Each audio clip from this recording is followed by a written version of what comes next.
It took being burned alive for me to finally see the truth. I deserved to die for ever looking away. In my past life, I was framed and left to die in a sea of flames. Not a single one of my so-called family members was willing to save me. But my fiancée, the woman I had despised more than anyone, she charged into the inferno like a madwoman. She chose to be consumed by the flames with me. In our final moments, she clutched my hand, her words broken by sobs. "I've waited too long for you in this life. In the next, you have to find me sooner." Maybe her sheer will moved the heavens. When I opened my eyes again, I had been reborn, 5 years in the past, back to the time when I hated her the most. But this time, I would never let her go. I woke from the dream and sat on my bed, stunned. The alarm clock in the corner ticked away, and a desk calendar sat silently on the nightstand. I looked down at the pristine wedding band on my ring finger.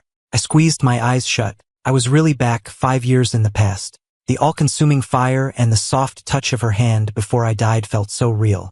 Was this a dream, or was it real? I pinched my thigh hard, and a dull ache spread through it. The blare of a car horn from the street below jolted me out of my stupor. After the initial shock, an endless wave of heartache and regret washed over me. A carefully manufactured misunderstanding had made me hate Chloe for years. During that time, her competitors used every dirty trick in the book to crush her. They left her gasping for air. And at home, I treated her with nothing but ice. Chloe's parents had died young, leaving her with no one. She spent the better part of her life alone, just trying to keep the company her parents left her afloat. Eventually, the truth came out. We had a few short, happy months together, and we were even expecting a child. Chloe had cherished that child. As career-focused as she was, she'd taken a long leave from work to rest at home the moment she found out she was pregnant, only to suffer a devastating miscarriage later. Just then, our housekeeper, Maria, came into the room. "Sir, the flowers have been delivered. Are you ready to leave?" Maria asked. "What?" My mind was still a chaotic mess. "The flowers. Weren't you going to see Miss Sophia?" Sophia. Hearing that name jolted me. It was like finding the first thread in a tangled knot. So it was this day. Sophia was my childhood sweetheart, a very talented actress too. But then an accident left her with severe burns all over her body, requiring long-term hospitalization. In my past life, on this very day, I had taken a bouquet of flowers to the hospital. After celebrating Sophia's birthday, I came out and saw Chloe waiting in the car, a look of profound sorrow on her face. But I had no desire to explain myself, or even to look at her. When Chloe saw me, she quickly got out of the car and hurried over. "Ethan, today is my birthday." Her voice held a fragile glimmer of hope. I stopped and turned to her, my gaze cold. "And?" Chloe's clear eyes stared at me, but she said nothing. I said, "It's also Sophia's birthday. You destroyed her face and her career. You did whatever it took just to marry me. How exactly do you expect me to treat you?" Chloe opened her mouth, her voice a weak protest. "It was just an accident." I scoffed at her words. "If you hadn't invited her, she wouldn't be in the hospital. How can you expect me to believe that?" Chloe fell silent, and finally, she just said, "I'm sorry." From that day forward, my relationship with Chloe spiraled downward. We began a long, agonizing Cold War. It was only later that I learned the accident, which even Chloe believed was a fluke, was nothing more than a scheme to drive us apart. Maria's voice, returning, broke through my thoughts. "Sir, everything is in the car. We should go now, or we'll get stuck in traffic." I snapped back to reality, hastily throwing on my jacket and getting into the car. I suddenly realized that because this was 5 years ago, there was still time to fix everything. The driver merged into traffic. "The FDR is already jammed up heading to the hospital. Maybe you should call Miss Sophia and tell her you're running late." I watched the traffic lights change outside the window and said, "Change of plans. Don't go to the hospital. Take me to her office." To be honest, I barely remembered anything about Chloe's company. I hated her so much back then that I never once visited. And later, when I finally loved her, she was being targeted by her frenemies, surrounded by so much danger that I didn't dare go near her. Which is why I was now standing beneath a canyon of skyscrapers in Midtown, completely lost. Which one was her building? Passers-by gave me curious looks. A well-dressed man holding a massive bouquet, looking like he was about to propose. Feeling awkward, I pulled out my phone and found Chloe's contact. Just her full name, not even saved as an emergency contact. I hit the call button, expecting it to ring for a while, but she answered after just 2 rings.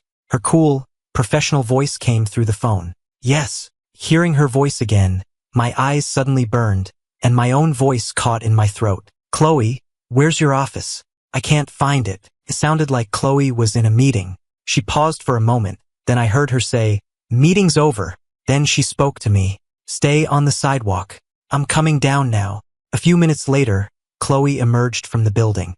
Her tall, slender figure cast a long shadow in the sunlight. She was elegant, cool, and utterly breathtaking. In contrast, I caught my reflection in the glass, looking like a disheveled mess. Damn it, what are you doing here? Her tone was flat, almost icy. I turned to face her. Chloe was watching me with a cool, distant expression. No matter the situation, Chloe was always flawless. Like a flower blooming on a cliff's edge, untouched by the world. I looked down, unable to meet her eyes. Sorry for bothering you. Today, she began but didn't finish. I knew what she was thinking. Today I was supposed to be with Sophia for her birthday, not here with her. That reminded me. I thrust the bouquet into her arms and mumbled, "Happy birthday." A long silence followed. I stole a glance at her and saw she was staring at the flowers, her expression far from happy. After a moment, a bitter, sarcastic smile touched her lips. Ethan, she rejected them, didn't she? What? I realized something was wrong, and my eyes shot to the bouquet. My heart sank. Oh no. They were ice blue roses. Their meaning was to give you the stars and the sea. Sophia's favorite things were the stars and the sea. My memories had been so jumbled when I woke up. All I could think about was finding Chloe, and I'd completely overlooked this detail. I'm sorry, thank you for the birthday present, Chloe said, her voice stiff. It's getting late. I'll have the driver take you home. She turned to leave. I reacted instantly, grabbing her wrist. Wait! Chloe wasn't expecting it and lost her balance, stumbling back into my arms. Her body was soft and smelled faintly of a clean, fresh perfume. Chloe scrambled to her feet and stared at my hand on her wrist, silent for a long moment. I clenched my jaw and said stubbornly, Chloe, I'm not going home. Her expression was bleak. Ethan, what new way have you found to torture me? That was a hard question to answer. In my memory, at this point, Chloe and I were newlyweds, and I was in the middle of making her life hell. The fights were almost entirely one-sided, with me doing all the yelling. I said the cruelest things I could think of. Even the gifts I gave her were chosen specifically to twist the knife. I was the boy who cried wolf, and after so many false alarms, she had stopped believing anything I said. I remembered how after the truth came out in my past life, my methods had been more direct, more forceful. All it took was pinning her down. She looked so cool and distant, but she was surprisingly easy to win over. But that approach probably wouldn't work now. Besides, Chloe had endured so much pain and injustice. I wanted to make it up to her properly. After thinking for a moment, I said, let me take you to dinner. Chloe looked down, her voice cool. No, thank you. I have to work tonight. I shamelessly followed her. Then I'll order in. I'll get you some noodles for your birthday. Chloe didn't say a word, completely ignoring me. She still held the bouquet tightly in her hand. We passed a trash can, and I expected her to toss the flowers without a second thought, but she didn't. I followed her all the way into her office. A cold, untouched takeout container sat on her desk. She hadn't even started it. Was this how she planned to spend her birthday dinner? A pang of sympathy hit me. I took out my phone and ordered her a proper meal. Clear broth, low sodium, no scallions. I got her tomato beef brisket and a few mild vegetable sides. In the past, Chloe had always ordered spicy, heavy food to suit my tastes. I only found out later that she had a sensitive stomach and couldn't handle anything too spicy, oily, or salty. After placing the order, I sat on the sofa, unsure of what to say. Nothing seemed right. Chloe was unwrapping the roses, about to put them in a vase. The sight of those ice blue roses stung my eyes. Without a second thought, I walked over, snatched them from her, and threw them in the trash. She froze, looking at the bead of blood that had formed on her thumb where a thorn had pricked her. She sighed, exhausted. Ethan, are you done yet? No. I suppressed my frustration, angry that she just took it, like she had no fight left in her. You don't have to keep them. If you don't like them, I'll buy you different ones. Chloe took a tissue and pressed it to the cut, her eyes downcast. Just forget it, she said, her voice full of resignation. I ignored her, grabbed the bag of trash and said, wait here. Then I rushed out. On that summer evening, The sidewalks were lined with street vendors selling flowers. Their quality couldn't compare to the expensive bouquets from a proper florist, of course. I ran between several of them, buying up all their red roses, and had them wrapped simply in brown paper. The food delivery arrived just as I finished, so I hauled everything upstairs. The 19th floor was even quieter than before. The few people who had been working late were gone. Only a single small lamp was on in Chloe's office. I quieted my footsteps as I pushed the door open. She was standing with her back to me, looking out the floor-to-ceiling window, her figure looking desolate. She looked like an abandoned kitten. The heavy bouquet and the food bags bumped against the door with a thud. Chloe's back stiffened. She spun around and saw me, nearly buried under everything I was carrying. She didn't seem to expect me to return. After a moment of shock, she hurried over and took the massive bouquet from me. I caught my breath, beads of sweat on my forehead, but I managed a grin. "These are for you." I bought every red rose I could find on the street. A blank expression washed over Chloe's exquisite face. Crap. It seemed she couldn't handle me being nice to her. Did I have to be cruel for her to understand? When I saw her about to go back to her cold dinner, I let out an exaggerated sigh. Chloe's head snapped toward me, and I caught a flicker of concern in her eyes. I leaned back on the sofa, tilted my chin up, and said impatiently, "Can't you eat something warm? It annoys me to see you eating that cold crap." Chloe was silent. For the next half hour, the office was filled with my constant complaints. "Do you even know how to eat? Can't you see that huge piece of beef? Are you going to eat your vegetables? You're a grown woman, not a picky kid. Eat the noodles. Did I buy them for you to stare at?" After my relentless nagging, the bowl of hot noodles was finally empty. I was worried she wouldn't be full, so I'd also gotten her a couple of dinner rolls and even gave her the pastry I'd bought for myself. If I had to do this every day, it would kill me. I had talked myself hoarse. Suddenly, a glass of water appeared in front of me. I looked up to see Chloe watching me. "You should wet your throat before you continue yelling." Her expression had softened considerably. Though her eyes were still void of light, at least the icy defensiveness was gone. I fought the urge to pull her into a hug and said, "Chloe, from now on, let's try to live well together." At my words, she looked away and silently began to clean up, not answering my question. "Get your coat. I'll have the driver take you home." "But I just got here," I protested, wanting to stay longer. But she quickly pushed the door open and left, almost as if she were fleeing from something. A CEO doesn't need to take out her own trash, after all. It would be a lie to say I wasn't disappointed. After being reborn, it felt like this woman was even harder to win over. I sat on the sofa, planning my next move. Should I be direct and just pin her down, or should we talk things out first? The sharp ring of a phone shattered my thoughts. I answered it absent-mindedly. The voice on the other end was distant yet familiar. "Ethan, where are you?" My buoyant mood instantly plummeted as I remembered her. "Oh, it's you." My tone was far from enthusiastic. Sophia's voice was soft. "I've been waiting for you. Didn't you promise you'd celebrate my birthday with me?" Remembering everything that had happened, my fingers tightened into a fist, my knuckles turning white. "Sophia, we're friends, right? We grew up together." Sophia sensed my distance and corrected me. "Ethan, we're family." "Family," I repeated. Then I asked suddenly, "Is there anything you need to tell me?" She was silent for a long time before sighing. "I'm sorry. I shouldn't have snuck a piece of cake behind your back. See? This is what I mean. The one who is cared for can lie, make demands, and joke without a second thought, while Chloe has to stand in the shadows and endure everything." A chill ran through me, and I couldn't even force a smile. "I'm busy today. I can't make it. Happy birthday." I hung up, taking a deep breath to quell the unease in my chest. I remembered the call from Sophia right before I was kidnapped, asking for my location. I was lost in thought. She was the person I trusted most in the world.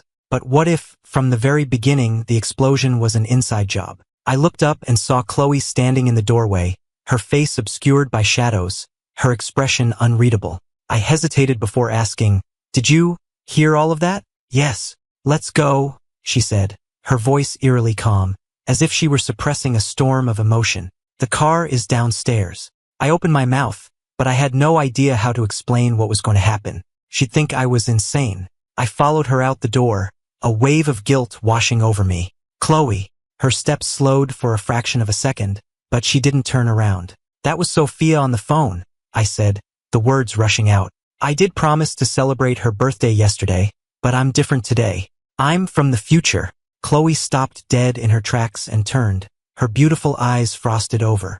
That's enough. She closed her eyes, composing herself. The dinner was very good, and I was happy you could be here for my birthday. I watched her closely, seeing the pain she tried to bury deep in her eyes. Her lips were pale, and every word seemed to tremble out of her, as if she were in excruciating pain. So, in the end, if you're going to her, I accept it. That's the price I have to pay. In my past life, Chloe once told me that for every small kindness I showed her, she paid for it with even greater pain. That's why she never dared to hope for anything from me and was always prepared for me to leave. Those words now felt like a knife twisting in my heart. It hurt so much. On this day in my past life, while I was away, her dinner had been a single cold takeout container. No one had even wished her a happy birthday. That's why she had been waiting for me outside the hospital. All Chloe wanted was to hear me say happy birthday, but instead, I told her to get lost and stay away from me. The weight of the truth, discovered too late, was crushing me. She looked away. I'm sorry, I shouldn't have said that. It's getting dark. If you're going to the hospital, you should. I grabbed Chloe's hand, forcefully lacing my fingers through hers. Her body went rigid, but she didn't pull her hand away. Her voice was a low, hoarse whisper. Ethan, what are you doing? Isn't this humiliating enough for me? I wrapped my arm firmly around her slim waist and said with unyielding force, Don't move, my love. Those few words seemed to cast a spell on her, holding her completely still. I leaned down and kissed Chloe's cool lips. I held her waist, pressing her gently against the wall, my touch careful and soothing. She went from stiff and shocked to finally surrendering, her eyes fluttering shut. Her immaculate dress became a wrinkled mess. Without realizing it, her hands came up, her arms wrapping greedily around my back, pulling us flush against each other. The overhead lights of the hallway flickered, and we finally broke apart in the darkness, pressing our foreheads together, breathing heavily. Ethan, Chloe's voice was a low, strained whisper. Don't do this. You don't like it? No, she said after a long pause. Don't tempt me. Go to her, while I still have some self-control left. You'd let me? I whispered, blowing softly against her ear. You're not jealous? Not angry? You'd let me go kiss someone else? That seemed to trigger something in her. She suddenly looked up and silenced me with her own mouth. A smirk played on my lips. But what happened next was slightly beyond my control. Chloe, I was suddenly on high alert. Hey, what are you doing? I meant we could, at home. Her cool, commanding voice was laced with an undeniable authority. I gave you a chance to leave. You didn't take it. Now that chance is gone. The next thing I knew, she had pushed me down onto the office sofa. I never thought Chloe had it in her to do something so bold. But I had forgotten. In my past life, she was the kind of madwoman who would die for love. There was a wild streak buried deep inside her. Things escalated beyond my expectations. Chloe's weak pleas for mercy were muffled against my lips. Ethan, please have a little mercy on me. I gritted my teeth and held her tight, a lump forming in my throat. Chloe, I've already picked out names for our children. I thought about them for so long in my past life but never had the chance to tell her. Ethan, don't, she whispered, her voice hoarse. You don't believe it's possible? I was met with only silence. She was probably too afraid to even hope that we could have a child together. I said, one for a boy, one for a girl. I'll let you choose the nicknames. I didn't realize that my words would throw the woman who had just regained her composure right back into a frenzy. The door clicked shut. The wind whispered outside the large windows. The moonlight was bright and clear, and from behind the closed door came only soft whispers. Late into the night, I teased her that I didn't want her anymore. Chloe hugged me tightly without a word and asked, If not me, then who do you want? She asked with complete seriousness. My face flushed as I retorted, Anyone but you. She mumbled into my chest, That's not for you to decide.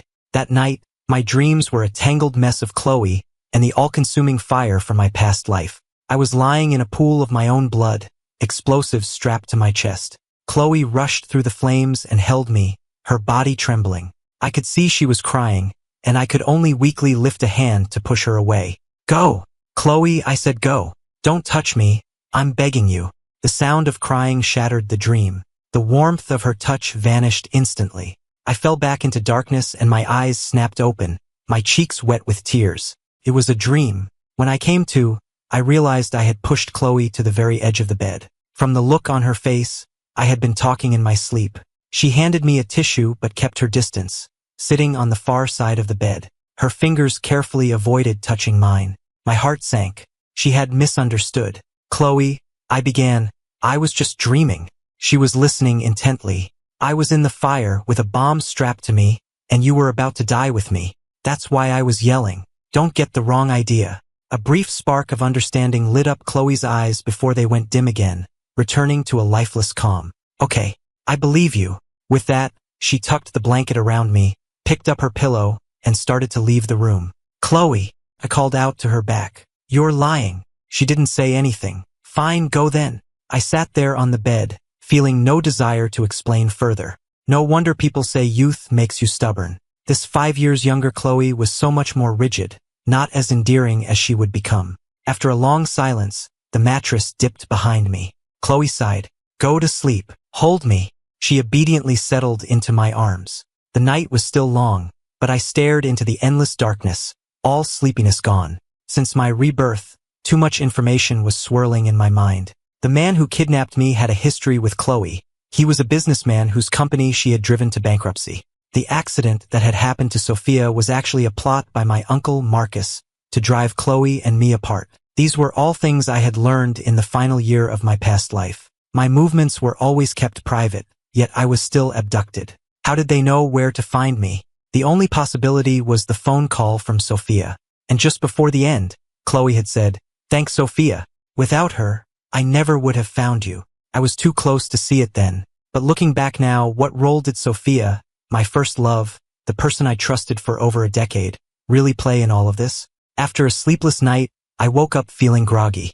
I fell back asleep and didn't wake up again until the afternoon. She had clearly anticipated I'd wake up hungry, as lunch was neatly laid out on the table. The house was immaculate, everything in its proper place. After quickly washing up and eating, I went to Chloe's home office. It was silent. She was in the middle of a video conference. The soft, late afternoon light slanted through the window, casting a gentle glow on Chloe's stunning, cool face. It softened the cool, distant aura she naturally projected. My heart skipped a beat. The more I looked at her, the more beautiful she became. Chloe's perception was always sharp.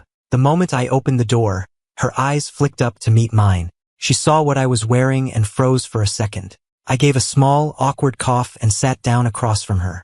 I opened my phone and saw 5 missed calls and more than a dozen texts from Sophia, all from late last night. I must have been dead to the world at that point, because I hadn't been woken by the calls. Could it be that? I looked at Chloe, a thought forming in my mind. Her gaze remained fixed on her screen, as if she hadn't noticed me at all.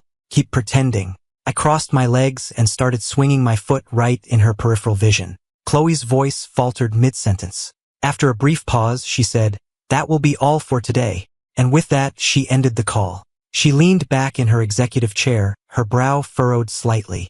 Ethan. Oh? Last night it was all sweet endearments, and now it's just Ethan? It was a little chilly, so I smiled and draped my jacket over her shoulders. So, Chloe, did my phone happen to ring last night? Chloe calmly looked down. I'm not sure. Is that so? I leaned across the desk and tilted her chin up. She was good at hiding her feelings, but to me, she was still just a young woman. Ethan, it's working hours. She reminded me with a serious tone, but if it weren't for her slightly ragged breath, I might have actually believed she was completely unaffected. Oh, I said, giving her a light kiss. Want another? She was silent for a moment before saying, quite directly, yes. I gave her another kiss. I'll be in the other room. I'll wait for you to finish work, and we can go home together. Back in the other room, my phone rang again. It was Sophia. Ethan, I've been discharged. Her voice was hoarse and nasal, as if she hadn't slept at all. I was taken aback. Why are you out of the hospital? I'm stopping the treatments, she said, her voice dejected. If my face can't be fixed, I'd rather just give up. I want to live a quiet life with you. I frowned, my voice turning cold. That's not possible anymore, Sophia. And besides, I'm married. Then what am I supposed to do? Sophia asked. What about the promises we made? Is it because my face is ruined? Is that why you don't love me anymore? I hesitated. You were the one who said we had to break up so the studio would promote you, so you could have a bigger career. Sophia wouldn't give up, her voice softening. But Ethan, you promised you'd wait for me. And how long was I supposed to wait? I sighed. You had countless chances, but you just kept me waiting. My Uncle Marcus is the kind of man who will do anything to get what he wants. My parents were never interested in me. They left me with the family in New York and moved abroad to start new families of their own. I was just a pawn to the family. While Sophia was becoming a star, I was being backed into a corner by my uncle. That night, I called her over and over, and she just kept declining. The next day, I watched her have her first on-screen kiss, and my heart shattered. That's when I accepted my uncle's proposal. Now, Sophia asked over the phone, "Have you fallen in love with Chloe?" I didn't hesitate for a second. I love her. In the days that followed, I didn't hear from Sophia again. I did a lot of thinking. To catch the people who set me up in my past life, I needed Chloe's help. The first step was to get her to believe that I had been reborn. Otherwise, she might have me committed. I leaned on my elbows across from Chloe, enthusiastically telling her a story. It was the third reincarnation novel I had read to her this month. Chloe listened attentively. "If you like it so much, I could invest in it, turn it into a series. It's not about whether I like it, it's about whether you do." She glanced at my wrinkled shirt and sighed. "If you like it, then I like it." I pressed on, making a fist and holding it up like a microphone. "So, what are your thoughts on the matter?" Chloe fell silent. We had been getting along much better lately. She was incredibly accommodating, almost bending to my every whim. But I still felt like there was a wall between us. "Chloe," I said, pulling my chair closer and sitting in front of her with a serious expression. "I think it's time I told you." She put down her fork, giving me her full attention. "Go on." With a look of profound gravity, I said, "The truth is, I was reborn too." There was a long silence. Chloe raised a single eyebrow, her lips pressed together in a tight line. She was trying not to smile. Pointed at her. "See, you don't believe me." "Go on, Ethan," she said, the corner of her mouth twitching before she forced it down. "I believe you." I decided to just lay it all out and told her everything that had happened in my past life. At first, she listened as if I were a child telling a fantastical story. She probably thought it was just some new game I was playing. But gradually, her brow furrowed in concentration. I knew I was getting through to her. "The man who stabbed me, his last name was Foster. He used to work for your company before starting his own. Of course, that was in the future. I don't know where he is now. Also, my Uncle Marcus was involved. And finally, you have to watch out for Soph." I couldn't finish my sentence before being cut off by the shrill ring of a phone. Chloe and I both saw the name on the screen at the same time. Sophia. In my haste, I hadn't changed her contact name from the old nickname yet. Chloe's expression immediately shuddered, her cold mask slipping back into place. She stood up and picked up her plate. "I'll do the dishes." There it was again, that deliberate avoidance. She was still scared. I gritted my teeth, grabbed my phone, and followed her into the kitchen. She stood with her back to me, turning on the water. I put the call on speaker. Sophia's familiar voice filled the room. "Ethan, this might be the last time I ever call you." I could hear the sound of wind howling in the background. I tensed up immediately. "Where are you?" "The roof of our old high school," she said, her voice faint. "Ethan, do you remember? The day my parents died, you told me your family didn't really care about you either, and that we could be a family for each other. I was going to jump from this roof when I was 18, but you stopped me," she said, her voice full of a quiet sorrow. "Now that you don't want me anymore, I don't see any reason to keep living. Sophia, don't do anything stupid." My mind went blank. I spun around, grabbing my coat. "Just wait for me. I'm on my way." I hung up and turned to see Chloe still standing at the sink with her back to me. It was as if she hadn't heard a thing, with only the sound of the running water filling the silence. I panicked and rushed over to her. "Hey, what are you doing just standing there? Get changed." I pulled her, making her stumble. She stared at me, her beautiful eyes wide with surprise. "Get changed? It wouldn't be right for me to go alone. I'm a married man." I impatiently pulled out my phone again, speaking rapidly. "Chloe, you have 10 seconds to take off that apron. I'm calling 911. Sophia's lost her mind. There are still kids in evening classes at that school. What if she jumps in front of them?" "I'm ready." Chloe was already standing by the door, ready to go. I blinked. Wow, that was fast. The police were already on the scene when we arrived. They instructed me not to have any further contact with Sophia. As long as she had that sliver of hope, she wouldn't do anything rash. It also gave them enough time to evacuate the school. We reached the high school quickly.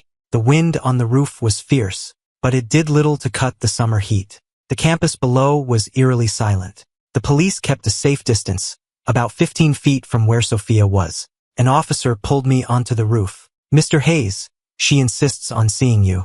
We need you to stall for time. The rescue team is on its way." I glanced at Chloe, who was held back behind the police tape. She gave me a firm nod. I took a deep breath, climbed the final steps to the roof, and called out, "Sophia." The figure sitting on the ledge stirred and turned her head. I could see the scarred side of her face. "Ethan, you came." Looking at her, I felt a strange sense of dislocation. Felt like I hadn't seen her in a very long time. In my past life, after Chloe and I reconciled, we had tried to visit her a few times, but Sophia had been very resistant. I guess when you've hated someone for so long, it's hard to let go of that hatred, even when you find out they weren't the one who hurt you. On top of that, Chloe was soon fighting battles on all fronts, and things became so tense that I didn't dare leave the house. Between this life and the last, it had probably been over a year since I'd seen her. "Sophia, please, come down from there." Sophia ignored my plea and just stared at me. "I'm sorry." Her gaze shifted to Chloe, who was waiting for me beyond the police line. "You were right, I was being too extreme. You told me clearly before you got married that we could only be family from then on. I was the one who got too greedy." I thought back to all those years Sophia and I had leaned on each other just to survive. When she was bullied by local thugs, I was the one who protected her, who took the punches for her. When my uncle kicked me out, she was the one who ran through a storm in the middle of the night to bring me an umbrella and take me in. For a moment, my resolve wavered. Was she really the one who had me killed? Sophia smiled. "You promised you'd celebrate my birthday with me every year.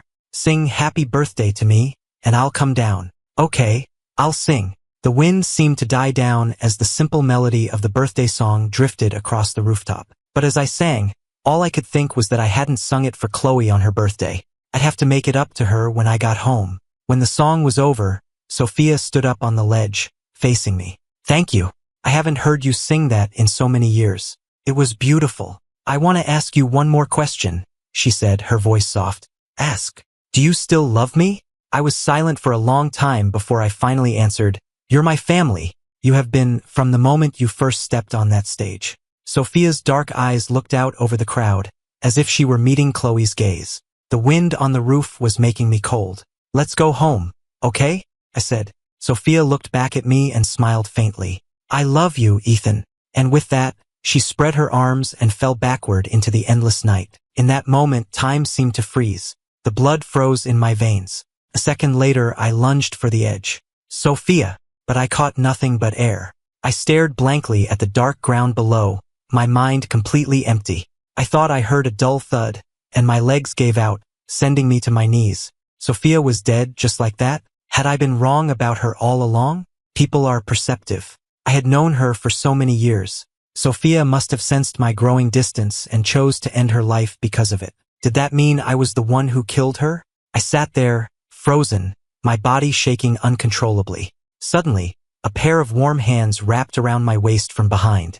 The familiar scent was a lifeline. I gripped Chloe's hands tightly. "I killed her." She held me close. "She's not dead." The police had an airbag set up below. They caught her. I closed my eyes, and it took a long moment for me to process her words. When someone truly dies because of something you did, the guilt is a mountain that can crush you. Chloe's voice was strained. "Just some scrapes. They took her to the hospital. If you want to go, I can take." "No." My voice was hoarse.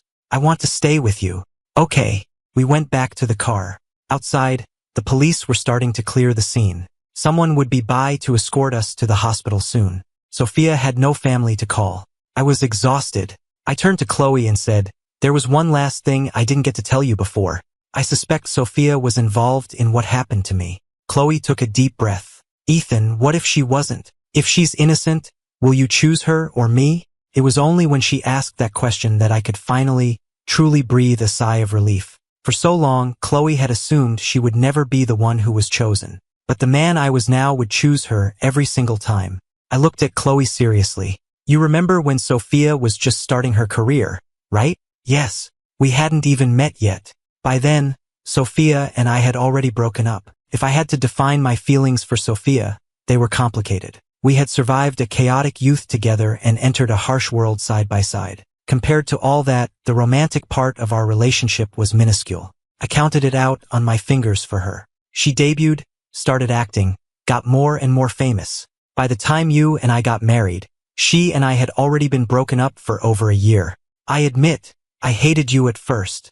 The same way I hated my uncle. I hated people who forced their way into my life. Then, right around that time, Sophia got into that car accident on her way to meet with investors, and the driver was one of your employees. I just assumed you were as ruthless as my uncle. I didn't hate you because I was in love with Sophia. I wasn't. I just couldn't stand the thought of someone who would ruin another person's future over a petty disagreement. Chloe gently squeezed my hand. I'm sorry. It was my fault. I wasn't careful enough. No, I said, kissing her forehead.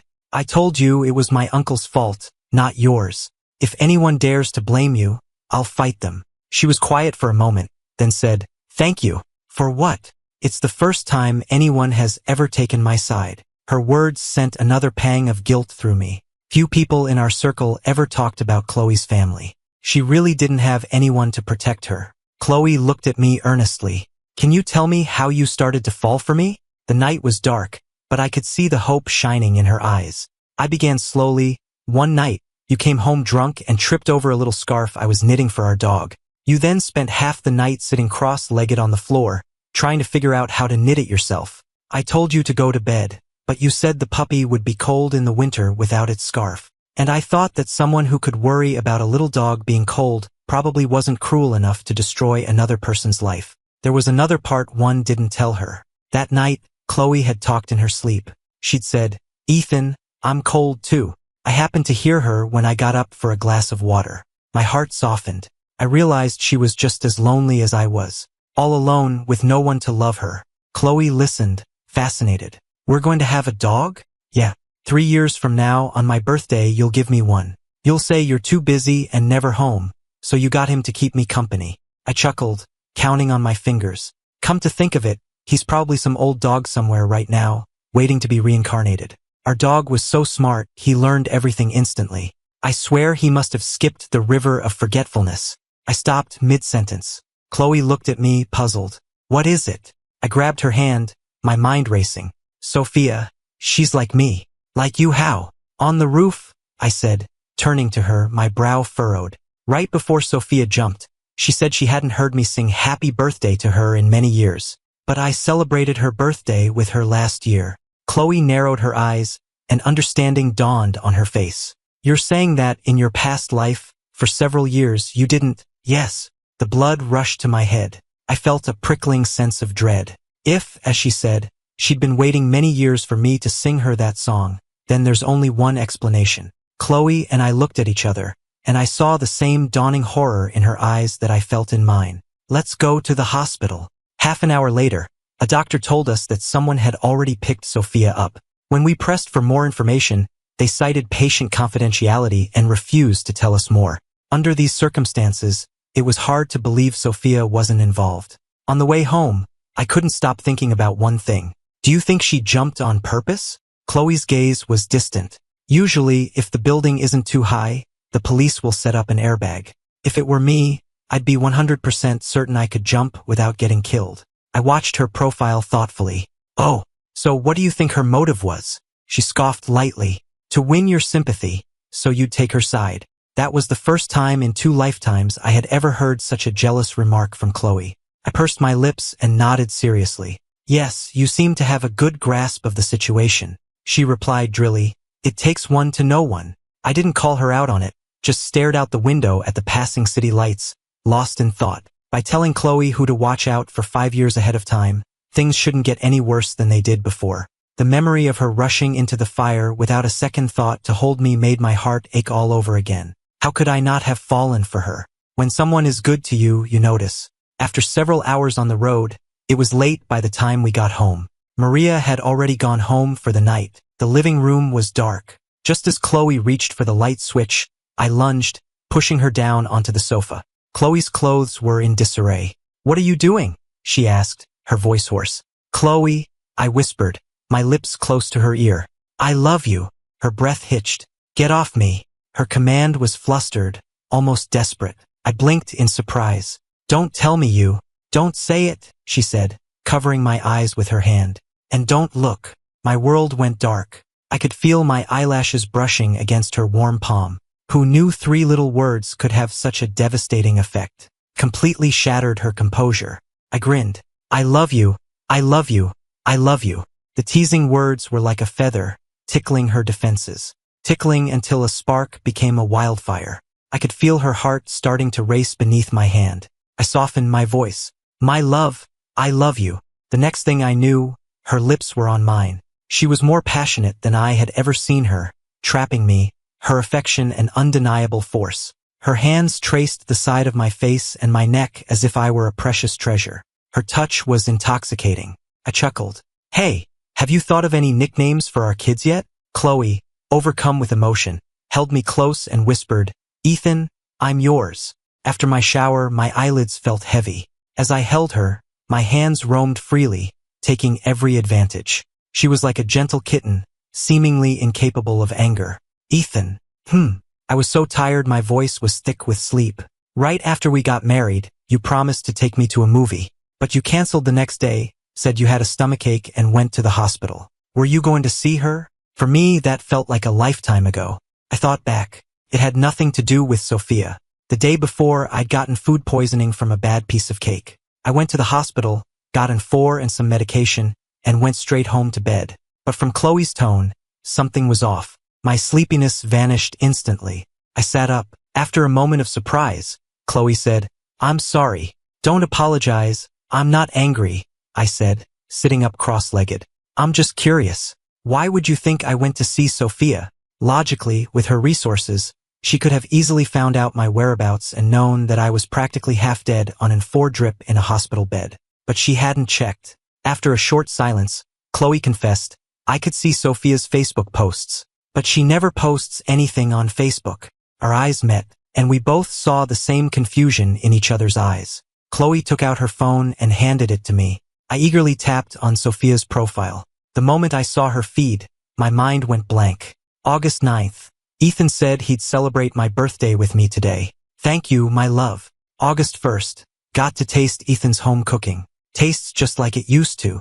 I scrolled frantically back through her posts until I found the one from 6 months ago. My movie is out, waiting for Ethan to come see it. It was from the day I had food poisoning. But when I checked on my own phone, Sophia's Facebook page was completely empty. The posts were set to be visible only to Chloe. The truth was, since I got married, I had barely interacted with Sophia at all. I only ever showed up when the hospital called about a bill, or when her doctor needed to discuss a change in her treatment plan. I had truly been treating her like an old friend, but behind my back, she had been hurting the woman I loved, over and over again. My head throbbed with anger. And you just believed it? There wasn't a single picture of me in any of those posts. Chloe looked down, staring at the blank page on my phone, and a slow light began to dawn in her eyes. Ethan, I was too scared not to believe it. She kept tapping the screen, refreshing the page, as if trying to confirm what she was seeing, an almost unconscious action of someone stepping into the light after being in the dark for too long.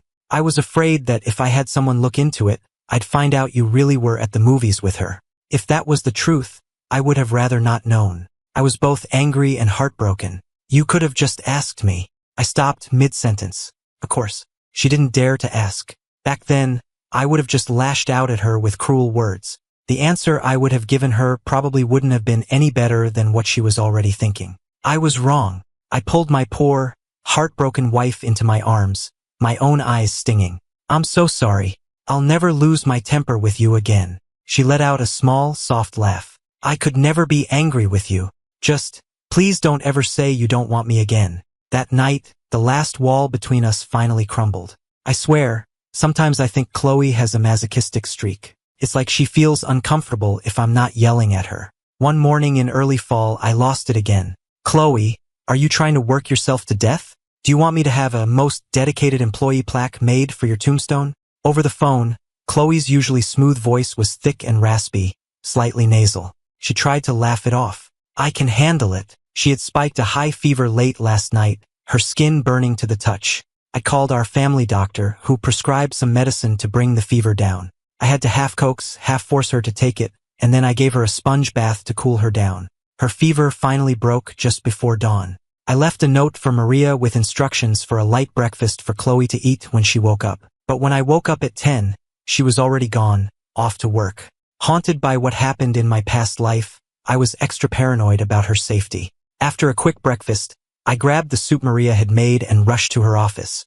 Her assistant stood up nervously the moment she saw me. "Ms. Hayes is in a meeting. She can't be disturbed." "That's fine, I'll wait." I sat down on the sofa in the waiting area and scrolled through my phone. Soon, I could hear Chloe's voice from inside the office.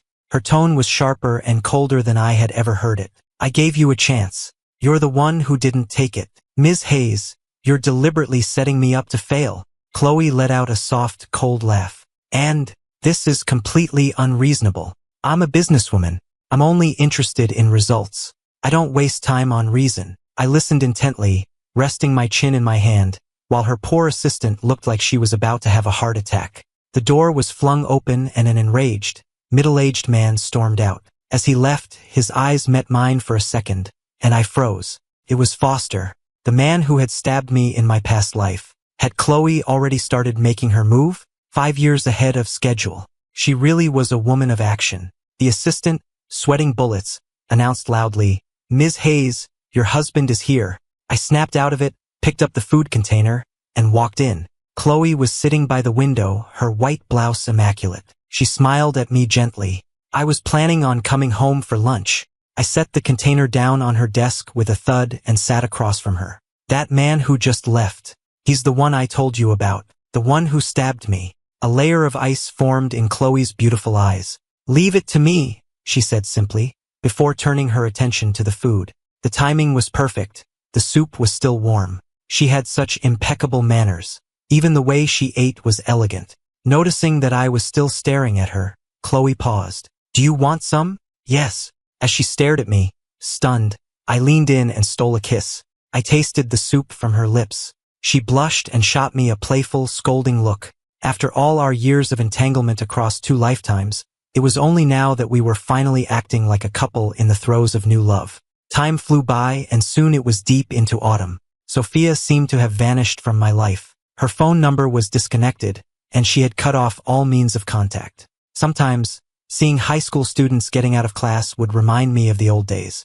But my gut told me it wouldn't be over that easily. Chloe became incredibly busy. She was out of the house before dawn and back long after dark. Sometimes it reminded me of my past life. She had been just like this then, always buried in work. "Sir, it's 10 o'clock.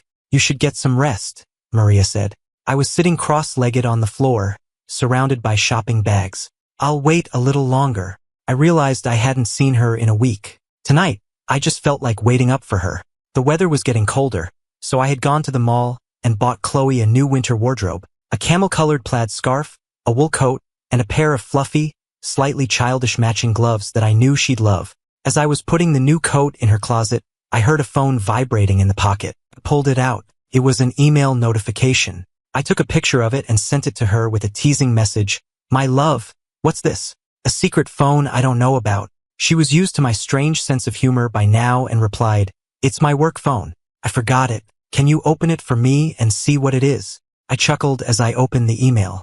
"It better not be a love letter from a secret admirer, or I'm going to have a fit." The screen changed to show a medical report. I squinted, zooming in on the text. "Sean O'Malley, skull fracture and intracranial hemorrhage. Looks like this guy was hit by something. Oh, there's a death certificate here. A work-related accident. How tragic." After I read it to her, Chloe replied, "Just put the phone back. I'll be home soon." I put the phone back in the coat pocket. Her dinner was still warming in the kitchen. I pulled out some wrapping paper, deciding to wrap the new clothes to surprise her. My friend Ryan was teasing me on the phone. "You used to hate her guts, Ethan. Are you sure you haven't been replaced by a body double? Can't a guy just have been blind before?" All right. So when are you going to finally partner with me on that studio? Do you have any idea how in demand your designs are?" I hesitated. "Let's wait a little longer." Yeah, you just go on and play house with your dear Chloe." I had to admit I did want to spend more time with her. If I was just reliving the same path to the same end, then every day we had together was one day less. Chloe came home right when she said she would. I had left a small lamp on for her in the living room, and her dinner was still warm. She jumped into my arms like a cat. Ethan. I held her, a helpless smile on my face. Hold on tight, don't fall. Go to the bedroom. I have a present for you. In the middle of the bedroom sat a giant, terribly wrapped gift box. What's this? A belated birthday present. Go on, open it. Chloe looked down, her eyes shining with surprise. Ethan, thank you. Her hand rested on the box, and she hesitated for a long moment. There's something I need to talk to you about. What is it? She hesitated, then finally said, we might have to be apart for a while. I was stunned for a second. When her words finally registered, I asked slowly, deliberately, you want to divorce me? I saw a flicker of conflict in her eyes. Just as she was about to speak, I shot to my feet. I get it. I'll go pack my things. Ethan. Chloe grabbed my arm. Please, just listen to what I have to say. Her eyes were welling up with tears. I need you to act out a scene with me. What kind of scene? Sean O'Malley was Sophia's father. Chloe got straight to the point. The man from the email, her father, died in an accident on a construction site. That project, from many years ago, was a joint venture between my father and your Uncle Marcus. I suddenly remembered that day on the roof with Sophia. She had been standing there, her white shirt billowing in the wind like a sail. I had called out, Sophia, what are you doing? She had turned, her pretty face etched with despair. My family is dead. I don't have anyone anymore. I had been shocked by her loss. I carefully edged closer and offered her an ice pop. I don't have any family either. How about we be family for each other? You? Yeah. Look, this is from when they locked me in a bathroom and beat me up. My uncle just yells at me for causing trouble. He doesn't care. Sophia had looked down at my bruised arm, then took the ice pop and hopped down from the ledge. What's your uncle's name? Marcus Hayes. Sophia slowly looked up. Marcus Hayes? Of the Hayes Corporation. Yeah. She had looked at me with an intensity one had never seen before and said, don't worry. From now on, we're family. Lost in the memory, it was only now, years later, that I finally understood the meaning behind that look. Maybe, in the moment before she learned my uncle's name, Sophia had genuinely wanted to be my family. But my connection to the Hayes family gave her an opening for revenge. She spent years telling me that family would never betray you, that if your family was hurt, you had to make the person responsible pay 1,000 times over. But from the very beginning, her promise had been built on a lie. Chloe said, Ethan, I can tell Sophia is in love with you. You said she had a hand in what happened to you in your past life. Maybe it's because you chose me. I can't risk you being tied to me. I can't take that gamble. You don't have much to do with the Hayes family, and Sophia knows that. So if you leave me, I can face whatever comes next on my own. I slowly shook my head. No, I'm not divorcing you. Did you know? In our past life, we were going to have a child. I never even got the chance to tell you. Chloe's breath caught. Really? Really? If I can't even protect my own wife and child, what kind of man am I? Chloe, I'll play along with your act, but I am not divorcing you. A few weeks later, the news broke. Well-known CEO Chloe Hayes was rumored to be divorcing her husband. That same day, photos of me moving out of our house were all over the internet. My friend Ryan was ecstatic as he watched me haul my bags into his apartment. Well, look what the cat dragged in. You finally decided to come join me in the real world and build something. Yeah, I said, my face a grim mask. Women are impossible to understand. Hey, a few days ago you were all lovey-dovey. What happened?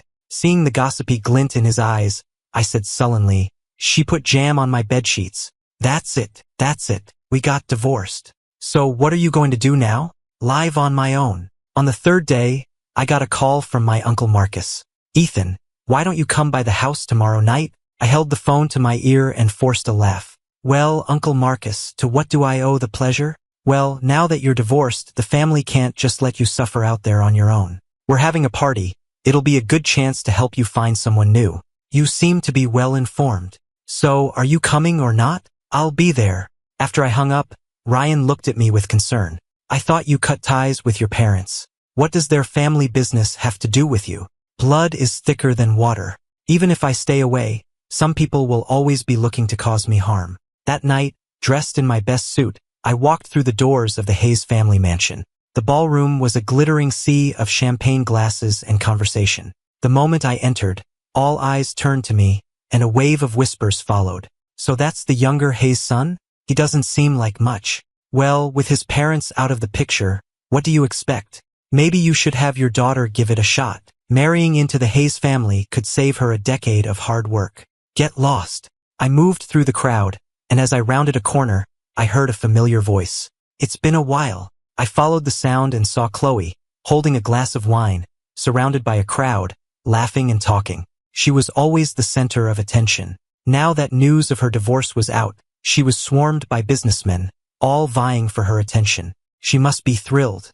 The crowd noticed me and the chatter died down. Ms. Hayes, perhaps you two would like to catch up. Chloe shot me a cold glance before turning away. There's no need. We have nothing to do with each other anymore. I took a glass of champagne from a passing waiter and walked toward her. People parted before me, afraid they might get caught in the crossfire if we started a fight. Chloe's gaze landed on me, and for a brief moment, she seemed to forget her lines. I smiled. Just wanted to say hello.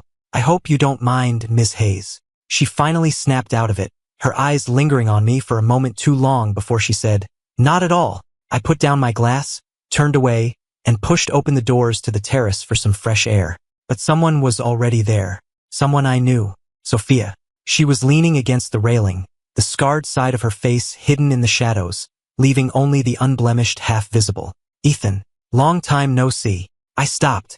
It has been a while. She laughed softly. Why so formal? I tried to relax, taking a deep breath. Why would you say that? I haven't even had a chance to ask you where you've been. You blocked my number, didn't you? Getting bold. I patted her on the shoulder, trying to sound playful like I used to. Suddenly, the light from the doorway was blocked by a figure. I caught a glimpse of Chloe out of the corner of my eye, casually leaning against the doorframe, watching us. Sophia was now completely in shadow. I had surgery. Surgery? She leaned forward slightly, and the dim light caught her face. The scarred skin had been mostly repaired. Look closely. Am I the same as I was before? I stared at her, speechless for a moment, before finally saying, You are. So, can we? I took a step back, putting some distance between us. I'm happy for you. Really. The terrace doors suddenly opened, and my Uncle Marcus came out, leading a group of guests. Everyone, let me make an introduction. This is my nephew, Ethan. And this is Sophia, the new actress we just signed. They've known each other since they were children. In fact, I was hoping this party might be a chance to help these two sort out their future together. A crowd gathered around us, murmuring their congratulations. They swarmed me and Sophia. I frowned. Uncle Marcus, I'm not ready to. Sophia linked her arm through mine and smiled. Don't worry, Uncle. I'll take good care of Ethan from now on. I tried to pull away, but her grip was surprisingly strong, like a vice. Thankfully, she let go after a moment and began to mingle effortlessly with the other guests. My emotions were a tangled mess. When Sophia was done schmoozing, I asked her, When did you get mixed up with my uncle? Sophia calmly smoothed her hair. I can only marry you if I have the Hayes family's approval. I had other plans, but your divorce saved me a lot of trouble. I looked at her face and felt like I was looking at a terrifying stranger. Sophia smiled. What's wrong? Don't you recognize me? Am I not the same Sophia you remember? I used to think Sophia had a smile as bright as the sun, that we were kindred spirits. But now it seemed I had been wrong. She advanced on me step by step, forcing me to back away, until my back was pressed against the glass door. Ethan, this is who I've always been. She forced a smile that looked almost menacing in the dim light. Originally, I wasn't going to spare you either, but I love you. As long as you come back to me, we can be like we were before. You don't want to die with Chloe again, do you? So it was her. I gritted my teeth. My hand found the doorknob behind me, and with a slight push, the door swung open. The light, elegant sound of a violin drifted in from the party. The terrace was flooded with light. Sophia, this time, I won't let you win. It wasn't until I was back in the crowd that I realized I was covered in a cold sweat. I made my way to the staircase and, following my memory, went up to the second floor. At the end of the hall was my old room. I just wanted to go inside and catch my breath. The moment I pushed the door open, a soft body tackled me onto the bed. A familiar scent filled the air, and Chloe's husky, wine-tinged voice whispered in my ear. Where did she touch you? My shoulder. Instantly, a searing kiss landed on my shoulder. It was a deep, lingering kiss. Chloe said nothing, just patiently, meticulously kissed away the spot where Sophia had touched me, replacing it with her own mark, before her lips found mine, nipping at them gently. I kissed her there in the darkness. After a long moment, I whispered, "Are you jealous?" "Furious." Chloe's voice was muffled. "No one else is allowed to touch you. No one." Then she moved to bite my shoulder. "Hey!" I pushed her away gently. "I have to go back downstairs." "How am I supposed to explain a bite mark on my shoulder?" Chloe frowned, clearly unconvinced. I said, "They'll say I jumped straight from our divorce to being with Sophia. Do you want to hear that kind of gossip?" She was silent for a moment. "No." "Then control yourself a little," I said, stroking her hair. "Sophia and my uncle are working together. She's even guessed about my situation and is prepared for your plans. Are you sure you can handle this?" "Ethan." "Yes." "If the Hayes family is seriously damaged because of this, what will you do?" So that's what she was worried about. I took her hand. "My parents had an arranged marriage. They hated each other. The year I was born, they dumped me with my uncle and moved abroad. My uncle only ever saw me as a tool to gain more power for the family. If it weren't for you, I'd probably be dead already. So don't worry about me," I said, my fingers tracing hers. I noticed she had put her wedding ring back on at some point, and a warmth spread through my chest. "If the Hayes Corporation really falls, it will be because of my uncle's own wicked deeds. He'll have gotten what he deserves." Over the next few months, I settled into a normal life. After all, since I'd come of age, I hadn't taken a dime from the Hayes family. I'd supported myself through work and school, and had become a successful designer on my own merits. My life was relatively peaceful, aside from being forced by my uncle to go on arranged dates with Sophia. Ryan was furious about it. "You already cut ties with them. Why are you still letting him order you around?" I didn't explain. Sophia knew my situation. If I didn't do what she wanted, she would get my uncle to cause problems for Chloe. I had to keep things stable until Chloe was ready to take them both down. Besides, Sophia let me choose the locations for our dates. So I always picked crowded public places in broad daylight, which felt safe enough. Ryan loved to watch TV. And lately, Chloe had been all over the financial news. He cursed her out every time he saw her on screen. "Ethan, you have to run your next wife by me first," he said, pointing the remote at the screen with a trembling hand, his voice cracking. "A woman like that, you can tell just by looking at her she's bad news. If I let you marry a woman like that, I'll eat my own shoes." I looked up from my pile of sketches and said, "Man, you shouldn't make promises you can't keep. You should always leave yourself an out." "Fine. I'll make you eat them with me." I was speechless. Because of Ryan's vehement opposition, I had to meet Chloe in secret. It was the middle of winter, and a fresh blanket of snow covered the city. I came out of the apartment building wearing a thick sweater and carrying a bag of trash. Chloe's car was parked at the curb. It was freezing, but she was standing outside, waiting for me. She was wearing the wool coat and scarf I had bought for her. "Come here." I waved her over. She ran over, practically skipping, and threw herself into my arms. Quickly shushed her. "Keep your voice down. Let's get in the car." "What's wrong?" "My friend thinks you're the worst woman on the planet." I furtively pulled her into the car. I killed the engine, and we were plunged into darkness. Only a nearby streetlight cast a pale glow on the fresh snow. I fumbled in the pocket of my thick jacket for a moment before pulling out a lollipop. "For you." Chloe smiled as she took it. "I have a whole collection of these from you." "You don't like it?" I reached for it, but she snatched it away. "Thank you.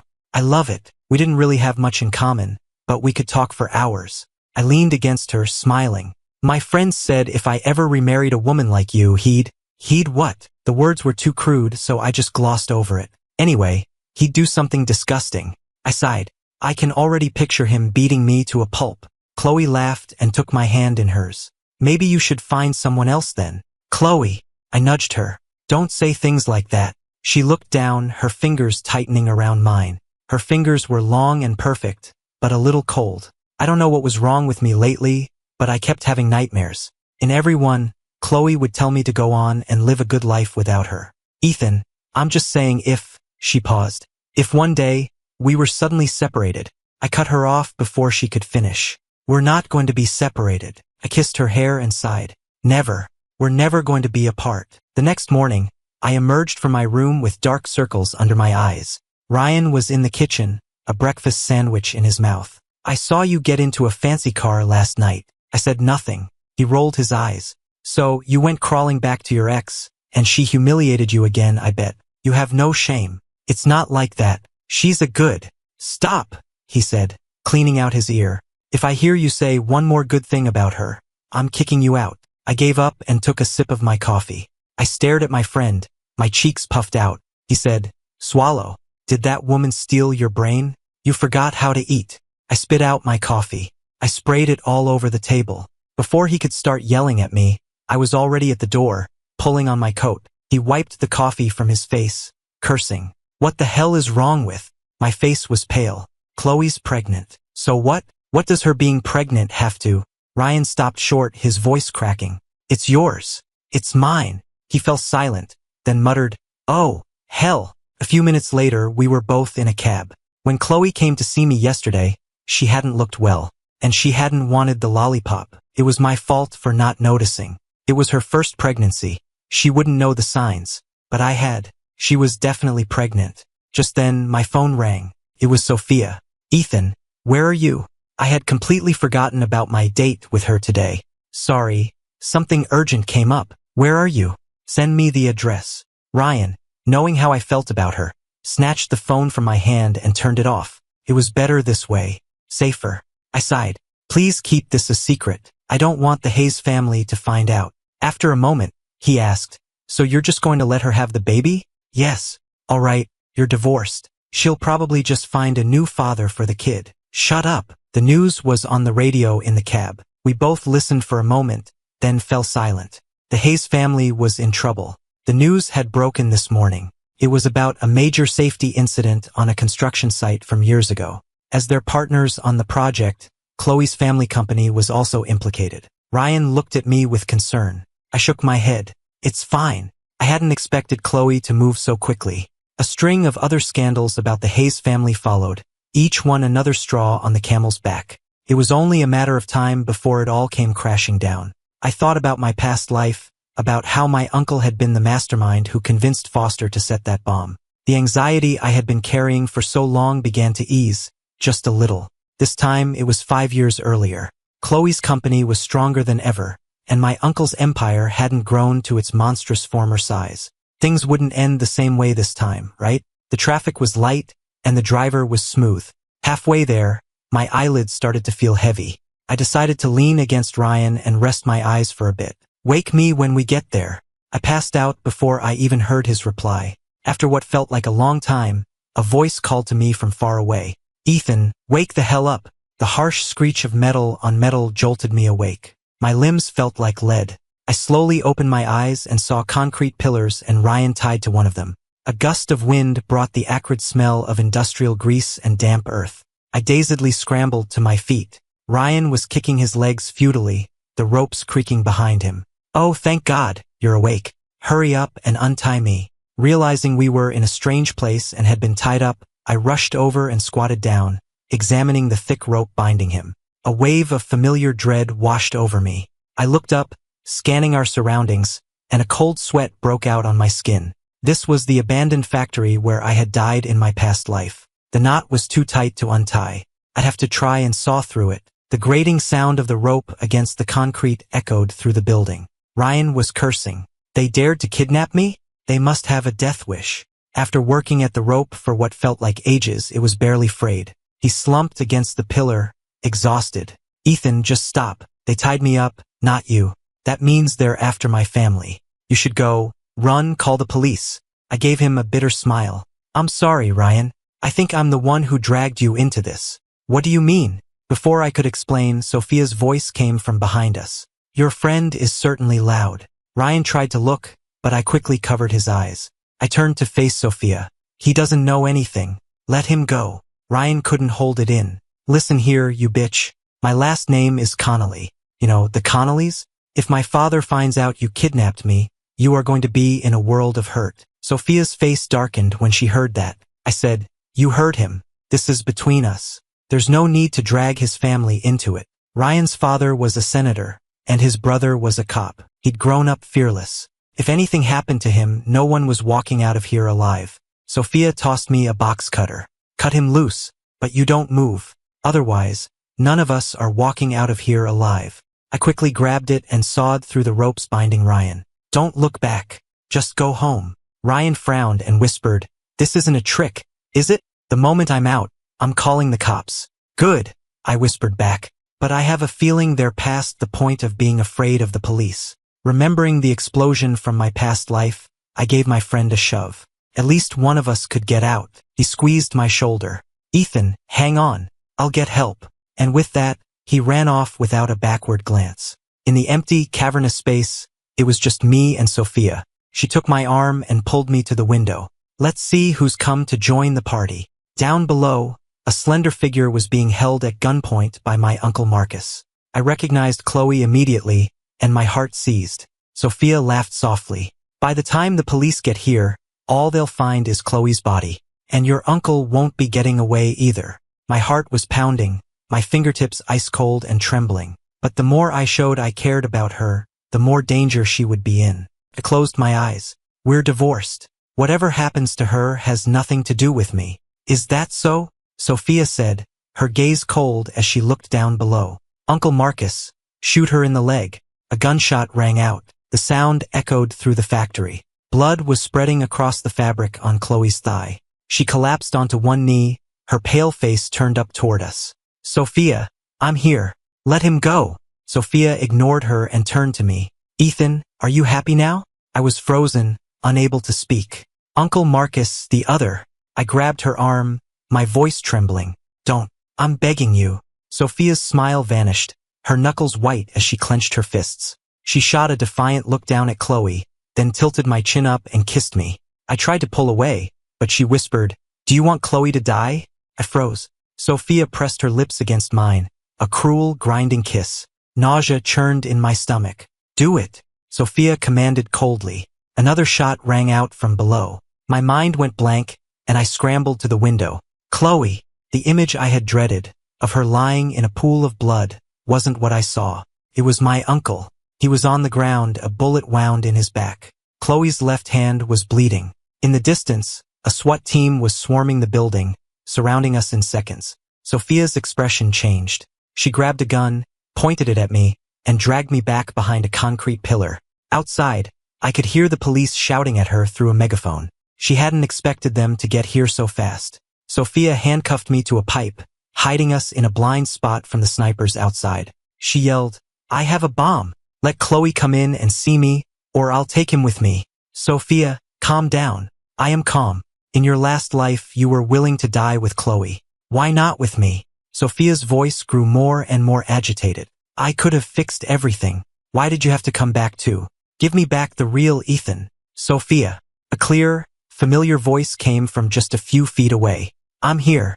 Let him go. It was Chloe. I screamed at her. You idiot. What are you doing here? The blood on her leg had dried, and her hand was bandaged. She looked even more battered than she had in my past life. From the moment she set foot on the second floor, her eyes were locked on me, terrified that something would happen to me. Sophia pulled me back a few steps, the gun now aimed at Chloe. Chloe, this time, let's play a different game. She pointed to a leather jacket lying nearby. Put it on, she said to Chloe.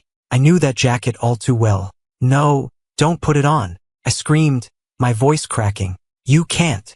Sophia let out a crazed, excited laugh. Ethan, in our last life, Chloe dared to die with you. What about you? How much do you really love her? No. I thrashed against the handcuffs, trying desperately to break free. Sophia sneered. I've waited a long time for this day. Today, either she dies or you do. Chloe, who hadn't heard our whispered exchange, said, stay away from him. I'll put it on. Chloe, just go. I screamed until my voice was raw. Please. As if she couldn't hear me, Chloe quickly slipped on the jacket. A single beep. The countdown began. I closed my eyes in despair. Sophia gave me a shove. Choose, Ethan. I stood between them. I took a step toward Chloe, and she took a step back. Ethan, don't come any closer, Chloe warned, her voice grave. It's a bomb. I froze, not daring to move. I wasn't afraid to die, but choosing Chloe right now, in front of Sophia, would only escalate the situation. It might even set off the bomb early. Admit it, Ethan, Sophia taunted from the side. You only love yourself. You're just as selfish and cold-hearted as your uncle. She sneered. Chloe backed up toward the window. She glanced at me, then said, "Sophia, I am truly sorry about what happened to your father. You don't have the right to talk about my father." Sophia, who had been enjoying the show, was suddenly enraged. She took a step forward. "Do any of you, born with silver spoons in your mouths, have an ounce of sincerity in you? But your father wasn't following safety protocols. He wasn't wearing a hard hat, and we still provided a generous compensation package." "Shut up." Chloe's lips twisted into a cold, sarcastic smile. "You're just as incompetent as you claim we are." I was shaking all over. This was insane. Every word from Chloe was a dagger aimed straight at Sophia's weakest point. Was she trying to get herself killed? Sophia produced a lighter from somewhere, threw it to the ground, and the floor erupted in flames. That smell of accelerant I'd noticed earlier, she must have poured it before we arrived. "It was all of you. You ruined my life." Sophia advanced on me, her eyes bloodshot. Her not yet fully healed face looked grotesque in the flickering firelight. "Ethan, why didn't you choose me? If you had just told me you didn't like scars, I wouldn't have been so hard on myself." It was like a bucket of ice water had been dumped over my head. She had done it to herself. "You're insane." "Of course I am. How else was I supposed to use your guilt to get information on Chloe?" After years of lying in wait, Sophia had finally torn off her gentle mask, revealing the paranoid, obsessive person underneath.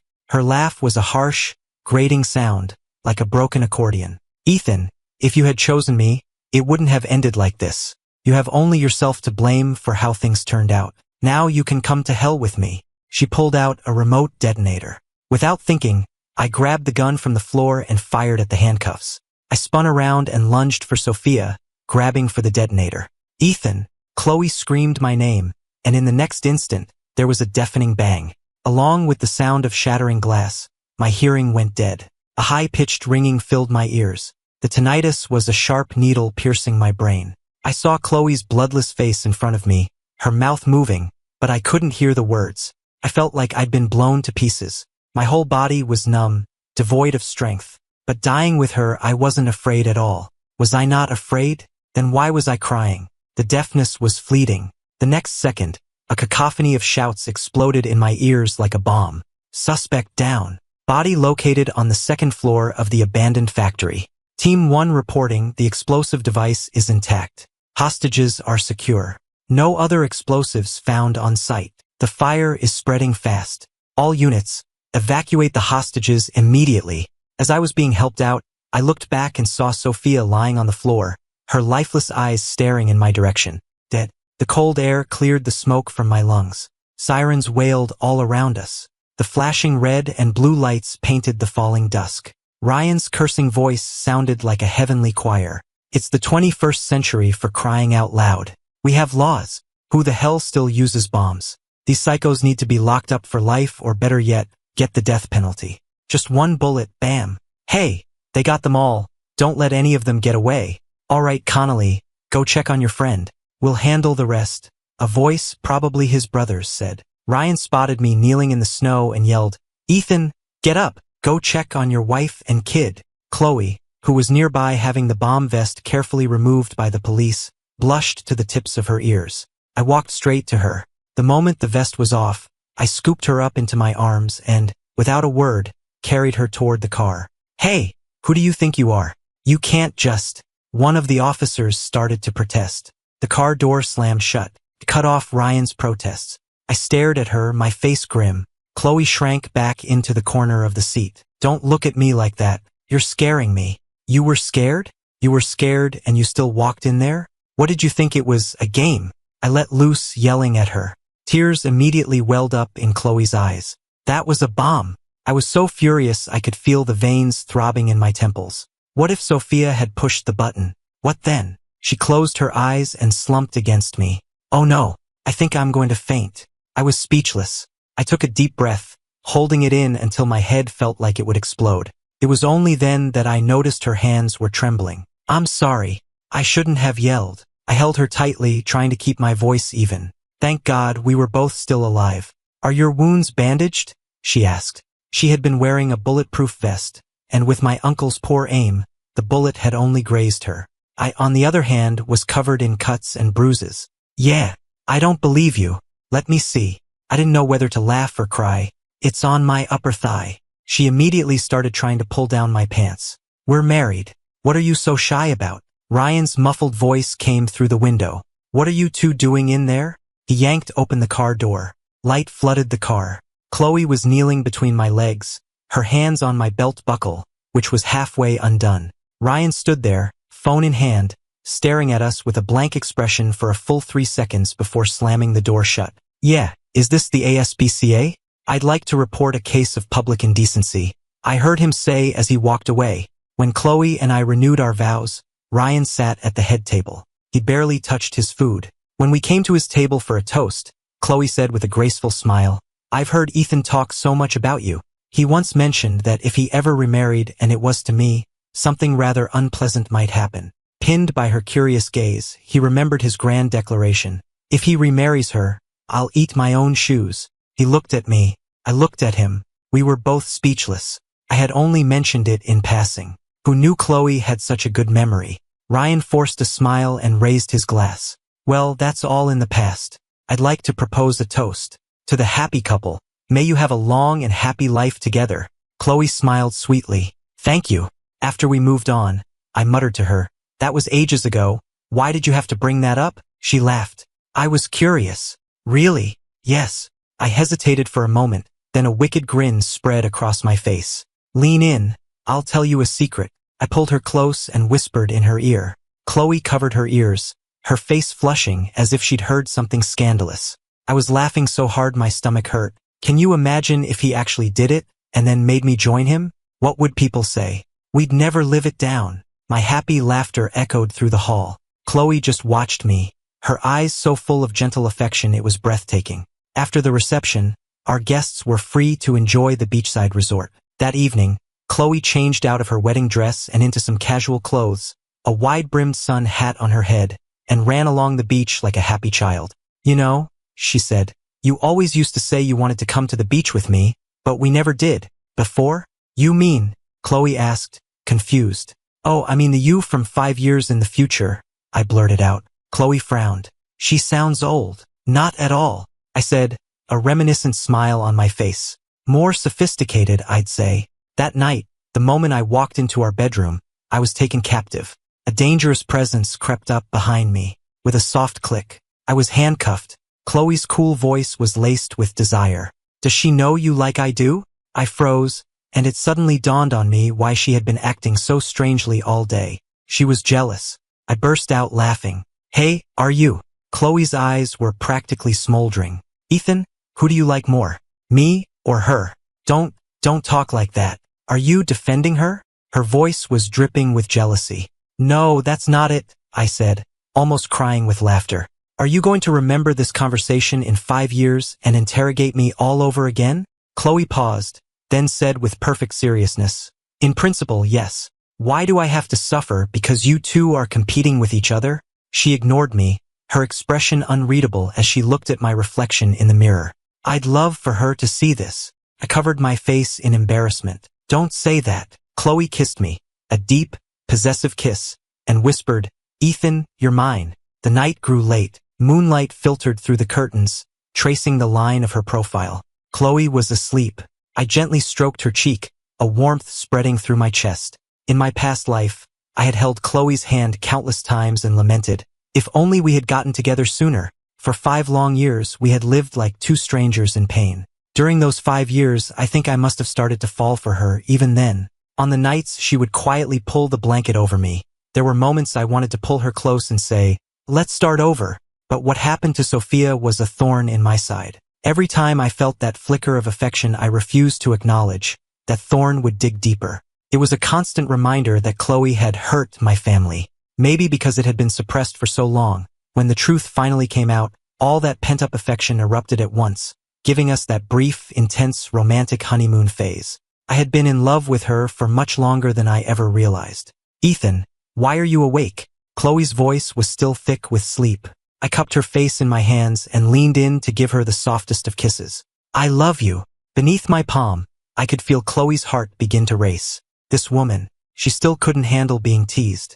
I love you too, she murmured, catching my lips before I could pull away, taking control and deepening the kiss.